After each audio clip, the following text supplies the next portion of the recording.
ಶ್ರೀಮತಿ ಬಾನು ಮುಸ್ತಾಕ್ ಅವರ ಕುಟುಂಬದ ಎಲ್ಲ ಸದಸ್ಯರುಗಳೇ, ಇತರ ಎಲ್ಲ ಆತ್ಮೀಯ ಬಂಧುಗಳೇ, ತಾಯಂದಿರೇ, ಮಾಧ್ಯಮದ ಸ್ನೇಹಿತರೆ, ಇನ್ನೊಂದು ಸ್ವಲ್ಪ ಹೊತ್ತು ಕೂತ್ಕೊಳ್ಳೋಕ್ಕಾಗಲ್ಲ ನಿಮಗೆ? ಕೂತ್ಕೊಳ್ಳ. ಅವನು ಯಾರವನು? ಒಂದ್ಸಾರಿ ಹೇಳಿದ್ರೆ ಗೊತ್ತಾಗಲ್ಲ ನಿಮ್ಗೆ? ಯಾಕೆ ಬರ್ತೀರಿ ನೀವು ಇಲ್ಲಿಗೆ? ಮನೇಲಿ ಇರ್ಬೇಕಾಗಿತ್ತು.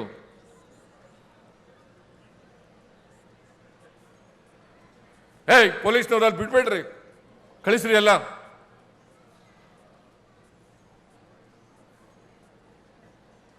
ಒಂದು ಅರ್ಧ ಗಂಟೆ 1 ಗಂಟೆ ಕೂತ್ಕೊಳ್ಳೋಕ್ಕಾಗಲ್ಲ ಅಂತಂದ್ಮೇಲೆ ಯಾಕೆ ಬರ್ತೀರಿ ಇಲ್ಲಿಗೆ ಫಂಕ್ಷನ್ಗೆ ನೀವು?